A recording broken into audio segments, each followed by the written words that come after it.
Hey guys, welcome back to the channel. He is James. He is Ray. Welcome back to Lostlegendstv. Back with another top 5. This time we're doing something we don't normally do. This time we're doing country. My family was, I would feel like, is more country or at least rock than it is rap and hip hop. So a lot of my family, that's what they're into. I've never been huge on country. Same. If you was to ask me 15 years ago, I would not listen to country. I have one song on my list that made me, it was the first country song I've ever liked. And I was like, you know what? This ain't so bad. I don't like a lot of the country songs that are more, feel like they're kind of like pandering to the audience. Where we're specifically talking about beer and anything that might be deemed country. You talking about 40-year-olds talking about their 16 still and drinking football, getting wasted about the pickup truck and the hound dogs and the girlfriend left them? A little bit, if that's all it is. Like if it's just like... I'm joking around, but like most of the things I just listen to is those topics. It's almost like recycled songs. Yeah, that's what I'm saying. If you like it, cool. Yeah. There's no problem with that. For me, it's not... I can't get into it. I guess my honorable mention would be Walk Hard. Now, we listened to a song a long time ago, and I really like it. It's called Dear Rebecca. Oh, for real? Yeah. Okay. I'm fucking with you, dog. Number 5 for me is Before He Cheats, Carrie Underwood. We're straying far from each other. I promise you, when you get to the rest of it, you were like, why? Before he cheats. I know the song. Yeah. At first listening to it, I was never into it. Going back and re-listening to the song, I enjoy, in a way, like the revenge of it. Like, because she knows he's cheating on her, right? 100% knows it, and she's like, kind of in her mind, like, obviously she's going too far, which is one of the reasons why it's not as high. To the point of how she damages his stuff and like all this stuff, and even carving her name into that. You're telling on yourself in that situation. Yeah, like she took her keys. Yeah. And to the side. Yeah. 100%. She carved her name in his leather seats. 100%. 4-wheel drive. Yeah. You just go do the whole course. Like, imagine you found out your partner's cheating on you, right? Fuck around and find out. Yeah. You're sitting here going through this process of like, is he doing this? Is this what happening? Or, like, you know what I mean? Like, you're going through that whole list. And I feel like that's what it was, is like, it's more of an anthem for women like who've been cheated on, but to a good song, yeah. but to an extreme. So like again, that's why it's a little lower. But it is a feel good song. I love like the aspect of her breaking. Like she knows what he's gonna do. Mm-hmm. Like she's seen his moves. She knows where he's gonna do this, and then. And she's also been on the other side, so she knows what the woman's probably doing to entice him into the situation. We're straying far from each other. Matter of fact, I don't have any female artists on my list. I've got several. I got at least 3. There's nothing wrong with it. There's actually this song that I like. You probably heard this on the radio all the time. Yeah, I know a few things a man ought to know. It goes like that. I don't know that. Yeah, I know a few things a man ought to know. And they tell a story about how she blah, blah, blah. Yeah. Right. My number 5 is a song that really gets in my feels.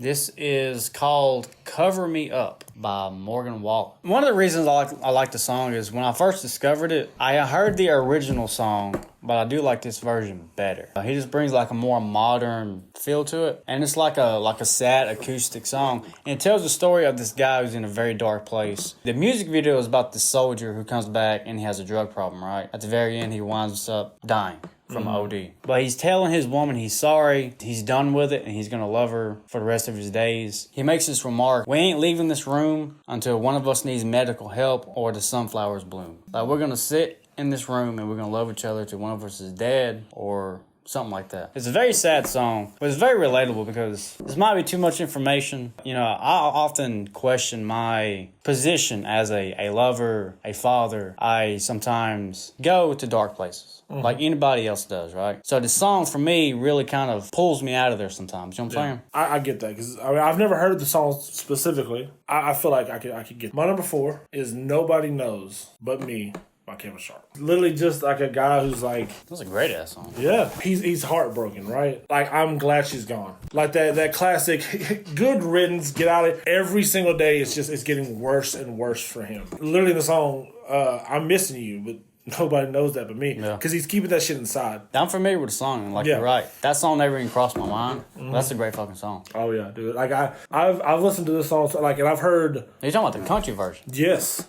There's a country version and there's an R&B version. Yeah, because I'm more familiar with the R&B, but I have heard the country version as well. See, Dad showed me the country version. I was used to that. And I'd heard like the R&B version, but the song's so beautiful. I love the more dramatic country songs in the sense him feeling he has to deal with this shit on his own. Especially in the 90s, that was a thing that was very like a real for a man. It was like you don't show your feelings. Don't talk about this. Put that shit down and move on. Man the fuck up. Yeah, eventually you'll be okay. My number 4, I'm going to take it back a step. And if we go to this era, because when James talked about this list, I went more modern with it. I'm going to take it way back. I'm going to go Willie Nelson's Blue Eyes Crying in the Rain. We're going back to the days of like Johnny Cash and Willie Nelson, the Highwayman. Hank Williams Jr. Conway Twitty. Hello, darling. But this song, I really like it. He tells a story about he met this girl, he fell in love, but he knew after that night he would never see her again. And it's been with him ever since. The song itself is fucking short. It's like 2 minutes. Like just boom. But it's so impactful. I actually heard this a long time ago because my family as well is in the country. Old country, not modern country. And I was actually watching one of my favorite shows, Supernatural. And they played this fucking song after one of the main characters had emotionally died in the show. And it brought me back to this. I was like, damn, I forgot all about this song. When that episode was over, I added it to my list. And it's still in my rotation on my playlist today. My number 3, I Hate Love Songs by Kelsey Ballerini. This is not an artist I had known of until I saw her on Good Mythical Morning. Oh, yeah. Her playing off of, like, your classic love tropes. I think Cupid is stupid, and you would actually die if your heart skipped a beat. She hates that stuff. Roses and all this other stuff. She put a twist on it. Yeah. In the chorus, she's talking about how she hates love songs because of all this stuff. But then she still ties it into I love you. Yeah. Like, we don't really need I don't need to give you, like, a crazy reason as to explain why I care about you. Yes, I hate these things, but that doesn't mean I don't love you. Okay, my number 3 is another cover song. It's all these goddamn. This is all cover songs. And then we'll do the cover song list, and it's all originals. So this song is called Whiskey and You by Aaron Lewis, the lead singer of Stained. Yeah, I think I've heard you listen to it. This is also a cover song. The original song is by Tim McGraw. I do like this version way better because I think Aaron Lewis just brings this acoustic, powerful performance to it. And when I first discovered this song, I'll tell you a little story about this one.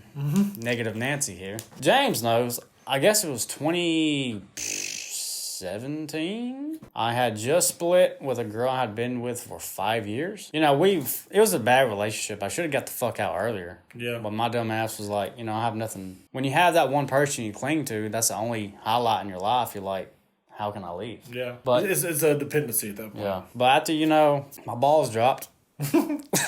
Took the knives out of my back. I remember the day I left and I played this song. I was riding down the road in my Lancer, and this song made me feel like, you know what? I'm okay with this because it was so hard. And the song is about this guy. He has alcoholic problems, and he tells the story of his wife leaving him because of so. It's a very good storytelling song. I think you have to listen for yourself. Of course, I wish we could play these songs for you guys. 100%. You probably already, if you're watching this, probably already know them anyway. But it's just one of those songs, and like all of my list consists of personal stories that drew me to these songs. This song, like when I listen to it, I still think of that day. I mean, I can remember it fucking vividly, even though I don't want to. It allowed me to just breathe and just put everything in my rear view. My top 2 songs, both are songs. One has an emotional tie to a family member because they were the first person to show me this song. Both songs are so emotional to me, like to the point where like if I listen to these songs, very rare that I don't cry when I listen to these songs. So I don't listen to them super fucking often. It hits me super fucking hard each fucking time. Number 2, Tim McGraw. Don't Take the Girl. Don't Take the Girl. Which, again, it's just a super emotional song. Talking about Johnny's daddy? Because he does. Because people think that was the name. It's not. It's called Don't Take the Girl. We here in the South. It's because he says Johnny's daddy at the beginning of the song. And the last line of the song, he also says that exact same line. So people were like, oh, what is that song? I can't remember. Johnny's daddy. It's cool because I know this song very well, and I also enjoy the song. The storytelling alone. He's telling a story of a boy growing up. He's 8 years old. He not interested in girls at all or anybody. And his dad sees this little girl who's wanting to have some kind of connection with Johnny. Why don't we bring her? He lists off all these other guys, like you can bring all these other boys, and like just take any of them, just don't take her. Tommy Thompson. Yeah. The next one is like 10 years later. Now he's in a relationship with that girl, and they come out of a movie, and they're getting robbed. This dude says, like, if you give me whatever I won't hurt her. And he offers everything he could possibly give. Like, here's my wallet. This is my grandfather's watch. Take it. Here's the keys to my car. Take it. Just don't take the girl. Just don't take her. And then the last verse is so fucking heart-wrenching now, especially after having it just fucks with me so much worse. He goes to the hospital. They're having a baby. Doctor comes out and said, yeah, she had the baby, but you're gonna have to go because she's about to die. Drops to his knees and just prays to God like, look, dude, take me. Take me, don't take her. I'm going to wait till you're in a really good mood one day. Ass! We're just... Johnny, you fucking ass. I'm putting headphones listening to some DMX or some shit. My number 2 is a song. This is the song I mentioned earlier that got me into country music. I would still say I'm not into country music. I'm not going to go out of my way to listen to country music. But there are some songs that I like. I could probably name off 10 more. But I'm still, if I hear country on the radio, most of the time, I'm switching it. I mean, that's just my preference. Yeah. But this song right here, I discovered in middle school. This was the first ever modern country song I've ever liked that I went out of my way to go listen to again. This is called Why by Jason Aldean. Now, I can't explain why I like this song. I like the song. It's a different take on a love story. This is about him being the fuck up. I know it's happened before. The chorus of the song is literally, oh baby, why do I do that to you? Why do I say these things out of frustration that just hurt you? Yeah. Like, why do I do that? It's just him questioning his morale standpoint as a lover in a relationship. You can have a great relationship and just make bad decisions. I like the male perspective of it. In the sense of, hey, I'm not being heartbroken because you did something to me. I'm sorry, I'm doing this to you, and I don't know why I keep doing it to you. Because I love you. I don't want to lose you. I just keep fucking up. My number 1, it is Stay by Sugarland. Have I heard this? You might have. Sounds familiar. It's literally this woman who is having an affair with a man, right? Why don't you stay? That song? Okay, I have heard. Yeah. She's having an affair with a guy. Taking this deed. She's basically begging him to stay. Like, in this situation, I'm assuming that the man was telling her, look, I'm gonna leave her for you. And like, she's emotionally invested in this man. Like, so emotionally invested. And every time he gets like a call from home, he leaves. You know, it fucking breaks her heart every fucking time. And granted, yes, she is having an affair with somebody who's in a relationship, which is wrong. This guy, obviously didn't care enough to not talk to her about it. She must have found out, but like at this point, she's already invested. She likes him. She cares about him. She loves him. And like the first 2 verses is literally her just like basically begging him, like, look, just I care about you so much. When will you care about me the way that I care about you? And leave her. The third verse, she's like, look, so next time you get the start, you hear that you should leave her bed and come to mine. Why don't you stay? Because like the whole thing was like her on her knees begging him to stay. Like this one, I'm not even on my knees anymore. I'm not begging you. Just you stay, be with her. I can't deal with this anymore. My numero uno is a song that I have discovered recently, and for some reason, this just immediately jumped to my list. And I listen to this literally every day. Like for the past, I'd say, I don't know, 2 months, I listen to this when I wake up, on my way home from work. This is what I listen to. This song is called You Should Probably Leave by Chris Stapleton. I could listen to this instrumental alone. Like, it's just a beautiful... It's not a sad song, right? It's not a sad song. It's kind of a sad subject, but it's not a sad song by any means. More of a... It's not even up-tempo, but it's more of a relaxed kind of calmer kind of a good vibe. And it's about this guy who knows this girl, and it's broken down to 3 sections. The first part of the song, he's describing like, hey, I recognize that look in your eyes. You should probably leave. And then the chorus comes in, and then he says, because I recognize that look in your eyes. Yeah, you should probably leave. Because I know you, and you know me, and we both know where this is going to lead. Yeah, I thought I heard this song. You want me to say that I want you to stay, but you should probably leave. Yeah. It's a good story because he's trying his fucking best at this point to not give in to this woman, because at the very end, they do wind up having sex. The last verse, he says, sun on your skin, 6 a.m. and I've been watching you sleep. And honey, I'm so afraid you're going to wake up and say that you should probably leave. Yeah. Fear of being hurt. You have this entanglement. I gotta stop fucking around. Look, I'm not gonna lie. I'm not gonna go there because I'll get in trouble. Sometimes there's this one girl in somebody's life that they come and go in your life, and you always have that. I wouldn't even say like a special bond with. Y'all do things you shouldn't do with each other. So it's very relatable. I just think it's a good story. From the male perspective, like he's afraid to entangle with this girl because he cares about her. Now that they had that intercourse, and now he feels that it could be love. It's obviously not. It's for her, it's lust. For him, it's love. Sex is gonna amplify his feelings, like 100%. Yep. At least emotionally. Yep. And then just imagine like having this girl you care so much about, and she just uses you for sex.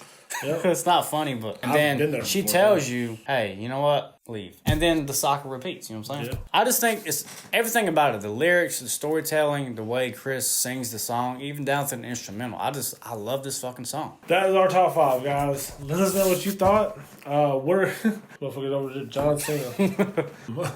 Let us know what you thought is your favorite. What are your favorite country songs? Feel free to drop them in here.